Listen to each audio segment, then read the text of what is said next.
ఇక్కడ నాకు ప్రాణ సమానమైన తెలుగుదేశం పార్టీ కుటుంబ సభ్యులు,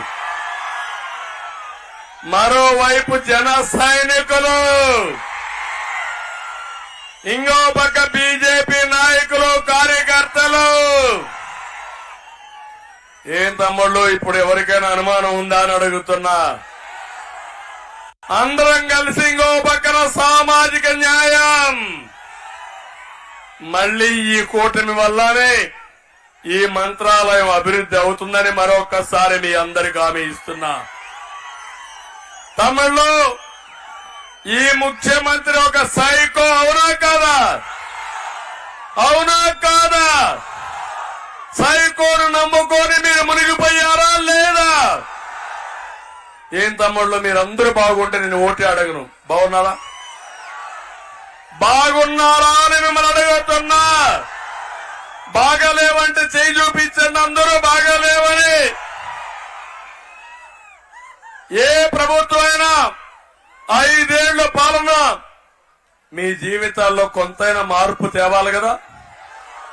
వచ్చిందా మార్పు? 52 సీట్లు రాయలసీమలో ఉన్నాయి. మోసం చేశాడు, అబద్ధాలు చెప్పాడు. మీరందరూ కూడా మోసపోయారు. అప్పుడు పాదయాత్ర తిరిగాడు, నెత్తి మీద చెయ్యి పెట్టాడు, బుగ్గలు నిమిరాడు, ముద్దులు పెట్టాడు. ఐస్ మరిగా కడిగిపోయారు మీరంతా. మీది పాపం ఎన్నలాంటి మనసు. అతను కరుడగట్టిన ఉగ్రవాది. ఉగ్రవాది నాటకాలకి నా ప్రజానీకం బలైపోయారు. అదే నా బాధ అని చెప్పి నేను మీకు తెలియజేస్తున్నా. నేను ఒకటే మిమ్మల్ని అడుగుతున్నాను, ఈ ప్రాంతానికి అన్ని సీట్లు గెలిపించారా లేదా? లాస్ట్ టైం ఈ జిల్లాలో గెలిపించారా లేదా?